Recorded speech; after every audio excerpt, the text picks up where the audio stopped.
dari situ mulai kondisi mulai membaik kan, cuman tetap tidak bisa buang air kecil dari kateter bawah itu tidak terisi gitu kan. Setelah itu dikeluarkan, hari Kamisnya kemudian saya dioperasi untuk penyambungan saluran kencing. Ternyata setelah di MRI dan ronsen, saluran kencing saya itu putus dua-duanya, kanan dan kiri.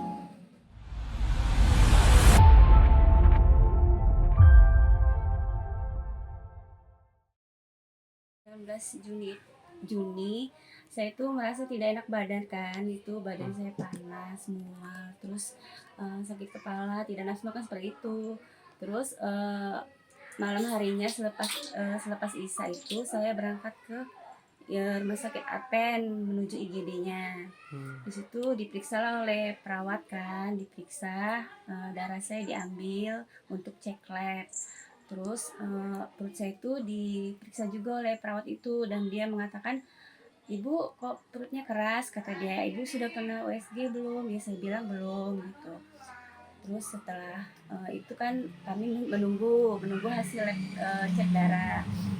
Selang sekitar 2 jam itu datanglah dokter jaganya menjelaskan kalau kadar leukosit di darah saya itu tinggi. Terus kata dia itu mungkin ada infeksi gitu.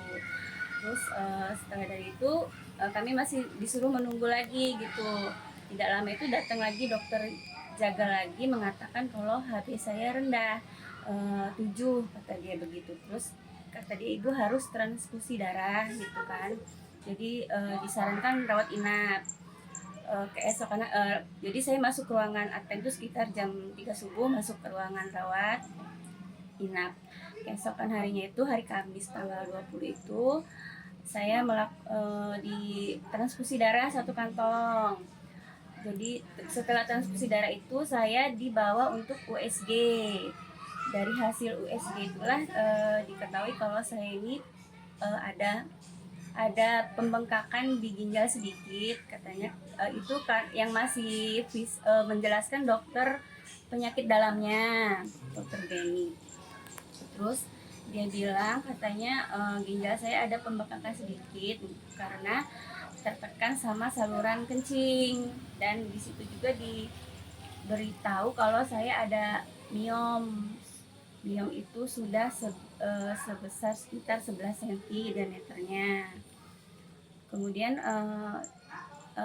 saya disarankan lagi, saya bertanya gitu kan, jadi saya harus mendahulukan penyembuhan penyakit yang mana ini dok, kata saya gitu ngomong.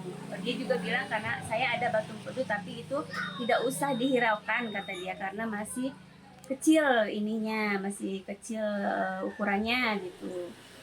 Terus dia bilang ya kalau pembengkakan ginjal itu bu itu bisa diobati kata dia gitu, kita kasih obat ya, ini perlu ini dulu sembuhin ya, mungkin miom ibu karena sudah besar kata dia gitu. Ya sudahlah kata saya ini mau itu menyembuhin miom dulu gitu kan. Kemudian itu saya masih transfusi darah juga kan mas gitu karena pertama disarankan 2 kantong.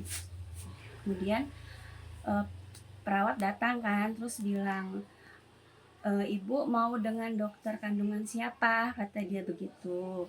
Terus saya bertanya lagi, di sini ada siapa aja dokter kandungannya, saya bilang gitu kan.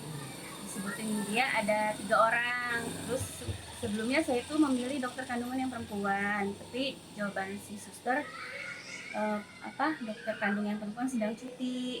Jadi ya pilihannya ada 2 dokter itu kan. Ya saya milih lah dokter yang bersangkutan ini mas, kata saya. Ya sudah dokter ini gitu kan. Kemudian keesokan harinya itu saya dibawa ke ruangan dokter yang bersangkutan itu dengan kondisi masih transfusi darah lagi. Yang kedua kan dibawa ke ruangannya terus di USG ulang. Di situ dia menjelaskan bahwa miom saya itu memang sudah besar, udah 11 cm dan dia mengatakan udah sebesar kepala bayi dan perut saya itu udah seperti orang hamil 6 bulan gitu kan, dia bilang seperti itu.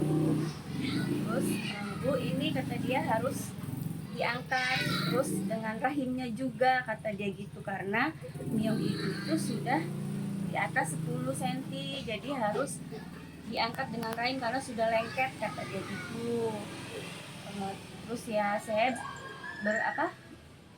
bicara dengan suami saya bagaimana gitu kan. Ini kata suami saya, ya udah nggak apa-apa gitu kan, karena ya kita juga sudah punya keturunan gitu kan. Ya saya juga sempat bertanya dengan dokter itu kan, memang nggak bisa ya dok kata saya gitu kalau tidak diangkat dengan rahimnya kata saya gitu kan. Nggak bisa bu, karena kalau maksudnya cuman kita, maksudnya ya itu jawaban dia karena udah di atas 10 cm gitu kan ngomong. Ya udah kata saya, gimana bu gitu kan ngomong, nanti juga kalau ibu nggak misalnya nggak dioperasi sekarang juga nanti lama-lama miomnya semakin membesar kata dokter Bambang Kurniawan SPOG. Itu yang saya akhirnya saya mau operasi dengan dia.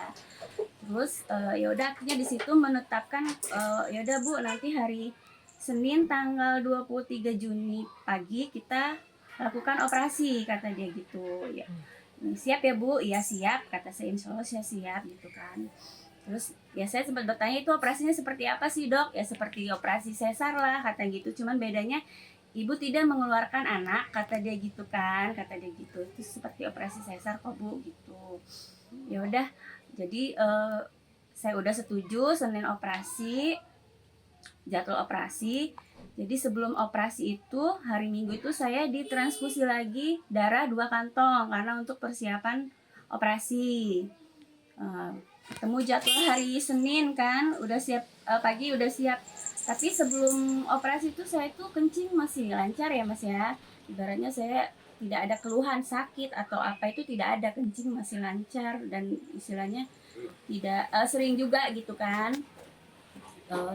Pagi ketemu jadwal operasi jam 8 lewat dijemput suster, dibawa ke ruang operasi.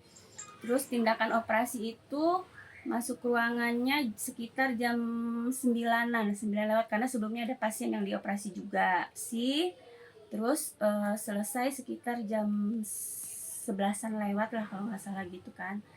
Selesai operasi, dibawa lagi kembali ke ruang perawatan. Di situ saya belum boleh minum kan. Sudah terpasang kateter dan di kateter itu ada air urinnya itu sekitaran 200 mili. Itu karena mungkin yang dikeluarkan ketika saya di ruangan operasi, karena sebelum operasi itu saya memang ada rasa ingin buang air kecil gitu. Terus sampai belum, karena abis pasca operasi itu masih belum sadar seperti apa gitu. Jadi saya tidur kan mas, istilahnya mas biusnya. Sekitaran jam 3 terbangun minta minum sama suster kan, tapi kata suster belum boleh ya bu gitu kan, nanti jam 5-an kata dia gitu. Menanyakan apakah pihak keluarga itu sudah buang air urinnya atau belum yang di kantung itu. Enggak, kata kami nggak ada yang buang gitu kan. Terus itu kan udah semenjak dari operasi itu saya tidak bisa kencing mas, itu sampai tindakan yang dilakukan sama suster itu mengganti kateter saya 2 kali gitu kan. Terus dikasih obat biar melancarkan kencing gitu. Jadi saya di Advent itu sampai hari Rabu malam baru saya dirujuk ke rumah sakit Urip jam setengah 12 dibawa dengan menggunakan ambulan. Itu dengan kondisi saya tidak buang air kencing sama sekali pasca operasi, dengan perut sudah membesar itu kan, tidak enak lah gitu ya mas ya. Dibawa ke rumah sakit Urip. Terus Rabu malam Kamis, kemudian sekitar dini hari itu saya baru masuk ke ruangan. Hari Kamis keesokan harinya baru dokter yang di Urip memeriksa saya gitu kan, spesialis urologinya, terus SPOG sama dokter penyakit dalam ya. Di situ mereka menanyakan kenapa, saya bilang dari operasi miom di rumah sakit Advent saya nggak bisa buang air kecil sampai sekarang gitu ya. Terus mereka melakukan pemeriksaan seperti itu kan. Yes, jadi terus mereka melakukan tindakan saya di MRI terus di ronsen gitu kan. Baru hari Sabtu tanggal 28 itu saya dioperasi nefros kanan dan kiri untuk memasang selang dari ginjal untuk mengeluarkan air kencing yang tidak keluar selama 5 hari itu. Setelah operasi itu ya air kencing saya keluar gitu banyak gitu Mas kan, berliter-liter lah gitu. Dari situ mulai kondisi mulai membaik kan, cuman tetap tidak bisa buang air kecil dari kateter bawah itu tidak terisi gitu kan. Setelah itu dikeluarkan hari Kamisnya kemudian saya dioperasi untuk penyambungan saluran kencing. Ternyata setelah di MRI dan ronsen saluran kencing saya itu putus dua-duanya, kanan dan kiri putus. Dan hari Kamis itu jam 7 malam dilakukan operasi untuk penyambungan saluran kencing yang sebelah kanan. Operasinya berlangsung selama 5 jam. Terus setelah pasca operasi, perawatan selanjutnya 5 hari dari situ saya baru diperbolehkan pulang. Jadi putusnya saluran kencing saya sebelah kanan dan kiri ini diakibatkan dari operasi pengangkatan rahim dan miomnya itu Mas, di rumah sakit Advent gitu kan itu. Jadi selama saya dari Senin sampai Rabu itu saya hanya diberi obat-obatan dan ganti kateter dengan penjelasan dokter yang hanya bilang trauma saluran kencing kata dia gitu. Dokter OG-nya bilang begitu. Terus tapi tidak menjelaskan kenapa, karena saya sudah mengeluhkan juga kan, perut saya sakit, saya tidak bisa kencing gitu kan. Begitu penjelasannya dengan ya memberi obat lagi gitu kan. Saya suruh minum obat lagi. Kalau kata dokter penyakit dalamnya, dia mengatakan, Bu, saya sudah memberikan obat yang paling bagus untuk saluran kencing yang tersumbat. Karena sebenarnya sebelum melaporkan ke polisi, kami kan sudah melakukan ya sebelumnya kan sudah di ini maksudnya mediasi segala macam gitu. Cuman dari merekanya tidak ada tanggapan. Sementara kan saya memang merasa ya saya ini sebenarnya kan saya masuk rumah sakit juga pun saya tidak tahu kalau saya ada miom. Terus setelah saya diketahui ada miom pun saya kan tidak berpikir sampai sejauh ini gitu, sampai saluran kencing saya putus gitu kan. Terus kalaupun mereka mengatakan kalau ada resiko sampai situ, mereka si dokter tidak pernah menjelaskan gitu kan, kalau memang resikonya sampai ada resiko sampai seperti itu gitu kan. Setelah saya pasca operasi pun mereka seperti saya dibiarkan gitu Mas, berhari-hari dengan kondisi saya tidak bisa kencing sama sekali, yang buat saya istilahnya sangat menderita gitu kan gitu. Saya pribadi tidak ada, karena semua sudah saya serahkan kan ke pihak pengacara. Jadi mereka yang memang selama ini melayangkan keluhan-keluhan itu ke pihak rumah sakit kan. Mereka kita itu jadi sejak saya masih dirawat di rumah sakit itu kita kan sudah melakukan konfirmasi ke mereka kalau saya begini gitu dari pihak pengacara. Cuman sepertinya mereka memang tidak ada tanggapan sampai ditunggu sampai melayangkan somasi surat kedua gitu. Terus baru dari situ mereka menghadirkan ya ingin bertemu dengan pihak pengacara kan gitu, dari pihak Advent itu ada, dari pihak dokter kandungan objinnya sama mediator gitu. Tapi ya setelah dilakukan pertemuan itu pun ternyata tidak menghasilkan kesepakatan gitu loh Mas, maksudnya kan. Jadi dari bulan Juni itu kan saya sampai saat ini telah melakukan 6 kali operasi Mas. Ya kondisi saya saat ini saya masih menggunakan selang nefros itu dari ginjal sebelah kiri saya, karena saluran kencing saya yang sebelah kiri belum disambungkan. Jadi harus menggunakan selang nefros karena biar air kencing itu keluar kalau tidak dipakai kan nanti ginjal saya bisa terendam gitu.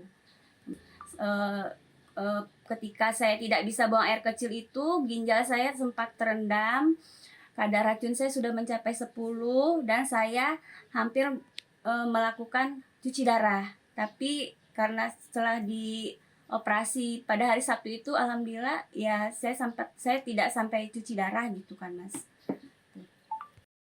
Proses hukum sampai saat ini kebetulan pihak pengacara telah melaporkan pihak rumah sakit yang bersangkutan ke Polresta, karena setelah ditunggu dari mereka tidak ada istilahnya mungkin itikat baik begitu, jadi melaporkan ke Polresta dan sekarang sudah adanya BAP gitu kan untuk ini. Harapan saya sebenarnya saya ingin saya sembuh seperti sedia kala, itu yang pasti satu ya Mas ya. Terus dari ya nantinya maksudnya saya tercapailah kesepakatan ya, ibaratnya ya untuk penyembuhan saya ke depannya gitu kan.